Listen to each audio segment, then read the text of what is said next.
பீகார்ல நாலந்தான்னு ஒரு இடத்துல ஒரு பெண்ணை 7 மணிக்கு ஈவினிங் 7 மணிக்கு அவ வீட்டுக்கான பொருள் வாங்குறதுக்காக அவ போயிருக்கான். போயிட்டு பொருள் வாங்கி திரும்ப வர்றதுக்குள்ள ஒரு போட்டோகிராஃபர் கிட்ட நின்று பேசிட்டு இருந்தான்னு சொல்லி அவளை ரோட்ல தரன்னு இழுத்துட்டு வந்து ட்ரெஸ்ஸை கிழிச்சு அவளுடைய அந்தரங்க பாகங்கள் எல்லாம் டச் பண்ணி கூட்டு பாலியல் வன்முறை செய்யறதுக்காக ட்ரை பண்ணிருக்காங்க. அவ வந்து எந்த அளவுக்கு துடிதுடிச்சு போயிருப்பான்னு அந்த வீடியோ பார்த்தா நமக்கு புரியும். இந்த மாதிரி ஒரு நிலைமை பெண்களுக்கு வருதுன்னு நினைச்சா அப்படியே பதக்கிது மனசெல்லாம். எந்த மாதிரி ஒரு நாட்டுல வாழ்ந்துட்டு இருக்கோம், எந்த அளவுக்கு பெண்களுக்காக சேஃப்டி இருக்கு அப்படின்றத நினைச்சாலே பயமா இருக்கு.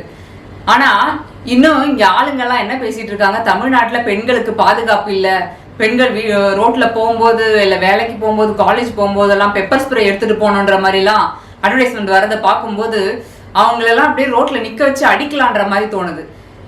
எந்த தைரியத்துல இவங்க இந்த மாதிரி பேசுறாங்க? இந்த பீகார்ல ஆட்சி செய்யறது யாருன்னு பாக்குறீங்க? இந்த இரட்டை இலை மலரும் தாமரை மலரும்லாம் சொல்றாங்க இல்லையா, அந்த தாமரை மலர்ந்த பீகார்ல தான் பெண்களோட நிலைமை இந்த மாதிரி இருக்கு. மறுநாள் அவ போய் அவங்களும் அவங்க பேரண்ட்ஸும் போய் போலீஸ் ஸ்டேஷன்ல கேஸ் கொடுத்துருக்காங்க. ஆனா கேஸுக்கு அவங்க கேஸ் எடுக்கவே இல்லை. அதுக்கப்புறம் இத வந்து இந்த ஆண்கள் அவங்க கூடவே நிறைய ஆண்கள் ஒன்னா சேர்ந்துதான் இந்த வன்முறையை செஞ்சிருக்காங்க. இந்த வன்முறையை வந்து அவங்க வீடியோ வேற எடுத்திருக்காங்க. அவளை வந்து அசிங்கப்படுத்தணும்னு சொல்லி அதை வீடியோ எடுத்து அதையும் அவங்க சோசியல் மீடியால போஸ்ட் பண்ணிருக்காங்க. அந்த சோசியல் மீடியால இருக்கிற போஸ்ட் பார்த்து அதுக்காக வந்த எதிர்ப்பு எல்லாம் பார்த்துதான் அதுக்கப்புறம் அந்த போலீஸ் கம்ப்ளைண்டே எடுக்கிறாங்க. கம்ப்ளைண்ட் எடுத்துட்டு 2 பேரை தான் அரெஸ்ட் பண்ணிருக்காங்க. அவங்க கூட அத்தனை ஆம்பளைங்க இருந்திருக்காங்க. ஆனா ஒருத்தவங்க கூட அதை எதிர்த்து கேள்வி கூட கேட்கல, ஹெல்ப் பண்றதுக்காக கூட போகவே இல்லை.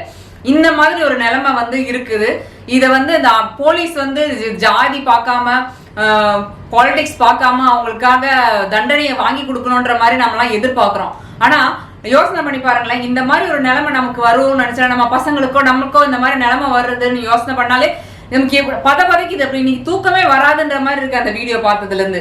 எந்த மாதிரி ஒரு சமூகத்துல வாழ்ந்துட்டு இருக்கோம்? ஆண்கள் எல்லாம் ஏன் இப்படி இருக்காங்க? இந்த ஒரு பெண் தானே அவங்களுக்கு பிறப்பு கொடுத்துருப்பாங்க, அவங்க அம்மா ஒரு பெண் தானே, அவங்களுக்கு வீட்டுல எல்லாம் பொம்பளைங்க இருக்க மாட்டாங்களா? அவங்களுக்கு எப்படி இந்த மாதிரி மனசெல்லாம் வருதுன்னு பார்க்கும்போது இந்த பெண்கள்லாம் எப்பவுமே அவங்களுடைய போக பொருளாதான் இருக்கும்னு நினைக்கிறேன். அவங்களால பெண்களை வந்து சமமாவோ ஒரு தாயாவோ மதிக்கவே முடியாதுன்னு நினைக்கிறேன். அவங்க எப்பவுமே அவங்கள ஒரு அடிமையாகவோ ஒரு பொம்மை மாதிரி ட்ரீட் பண்றாங்க, ஒரு அடிமை மாதிரி ட்ரீட் பண்றாங்க. இல்லைன்னா எப்படி இவங்களுக்கு யார் அதுக்கான உரிமையை கொடுக்கறது? ஒரு பெண்ணோட உடல்ல கை வைக்கிறதுக்கான உரிமையை இவங்களுக்கு யார் கொடுக்கறது? இவங்க எப்படி நான் வந்து இவங்களாவே மாரல் போலீஸ்ன்னு சொல்லிக்கிட்டு இவங்க வந்து பெண்களை வந்து ஒழுங்குபடுத்துறன்ற மாதிரி இவங்க சொல்லிட்டு இருக்காங்க. மணிப்பூர்ல நடந்ததுதான் இதை ஞாபகப்படுத்துது. மணிப்பூர்லயும் இதே மாதிரிதான் ஒரு 2 பெண்களை எந்த மாதிரி மாணவங்க படுத்துனாங்களோ அதே மாதிரிதான் இதிலும் பண்ணியிருக்காங்க. குஜராத் கலவரத்திலையும் பெண்கள் பாதிக்கப்படுறாங்க. எல்லா கலவரங்கள்ல பாதிக்கப்படுறது வேற விஷயம்னு பார்த்தா இந்த மாதிரி கும்பலா சேர்ந்து இந்த மாதிரி பெண்களை சீரழிக்கிறாங்கன்றது இவங்களுக்கு இந்த தைரியம் எங்க இருந்து வருது? இவங்களுக்கு காவல் இருக்கு, நமக்கு சட்டம் வந்து இது நமக்கு தண்டனை கிடைக்கும்ன்ற மாதிரி ஏன் இவங்களுக்கு பயம் வரலன்னா, இவங்களுக்கு சட்டம் எதுவும் செய்யாதுன்ற தைரியம், இவங்களுக்கு பெண்களை ஏதாவது பண்ணாலும் ஒண்ணுமே நடக்காது, எங்களை யாரும் கேட்கறதுக்கு ஆள் இல்லைன்ற தைரியத்துலதான் இவங்க அந்த மாதிரி பண்றாங்களான்ற மாதிரி இருக்கு.